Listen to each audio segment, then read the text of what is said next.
చూసుకున్నట్లయితే ఇక్కడ వాళ్ళ యొక్క ఏదైతే వాళ్ళ తెలంగాణ రాష్ట్ర రైతుల వ్యవసాయ సంఘం ఉందో వాళ్ళ అధ్యక్షులు కానీ వాళ్ళైతే ఈరోజైతే ప్రజా దర్బార్కి అయితే వచ్చారు. మరి ఎందుకోసం వచ్చారు అనేది వాళ్ళ మాటల్లో తెలుసుకుందాం.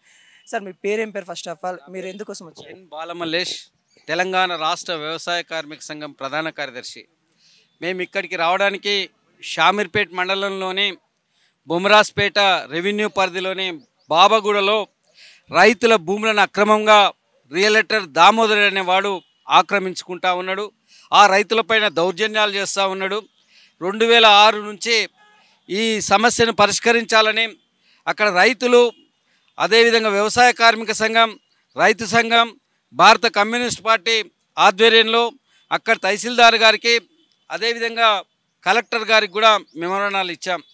ఏదేమైనప్పటికీ అక్కడ గతంలో ఉన్న టీఆర్ఎస్ ప్రభుత్వం దామోదర్ రెడ్డి రియల్టర్ గుండాలకు లొంగిపోయి రైతుల సమస్యలు పరిష్కరించకుండా అప్రస్తుతంగా ఈనాటి కూడా కొనసాగుతూ ఉంది.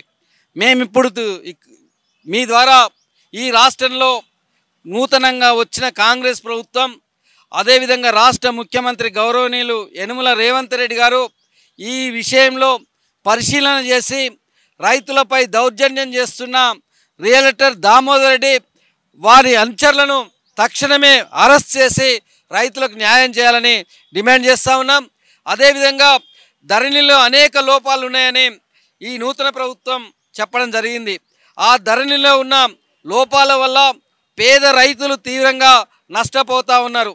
ఎకరో 10 గుంటలో కొన్న రైతుల భూములను కూడా ధరణి పేరుతో ఈరోజు అన్యాయాలకు గురి చేస్తూ ఉన్నారు. ఇప్పటికైనా ఈ నూతన ప్రభుత్వం ఈ ధరణి సమస్యలను కూలంకుషంగా పరిశీలించి పేద రైతాంగానికి సహాయం చేయాలని మీ ద్వారా ఈ ప్రభుత్వానికి విజ్ఞప్తి చేస్తూ ఉన్నాం. బొమ్మరాజ్పేట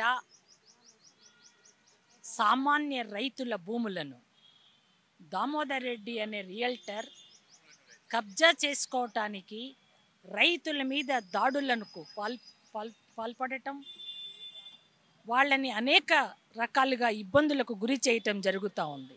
2006 నుంచి పోలీసులకు ఫిర్యాదు చేస్తే పోలీసులు కేసును నమోదు చేయరు, ఎఫ్ఐఆర్ కట్టరు. కోర్టు నుంచి పోలీస్ స్టేషన్కి కేసు పెట్టి పరిష్కరించమని చెప్పి ఆదేశం తీసుకొచ్చినా కూడా ఆ కేసుని ఊరికనే బుట్టదాఖలు చేయటం జరిగింది.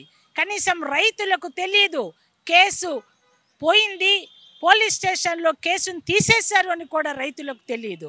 అంటే పోలీస్ అధికారులు, రెవెన్యూ అధికారులు, గత ప్రభుత్వ పాలకులు, అక్కడ మంత్రుల, ఎమ్మెల్యేల వారందరి సహాయ సహకారాలతో దామోదర్ రెడ్డి అనే రియల్టర్ రైతుల భూములను కబ్జా చేయటానికి పూనుకోవటం, ఖచ్చితంగా దీనికి వ్యతిరేకంగా తెలంగాణ రాష్ట్ర రైతు సంఘం నిలబడుతుంది అని, రైతుల పక్షాన పోరాడుతుంది అని ఈ సందర్భంగా తెలియజేస్తూ ఉన్నాను.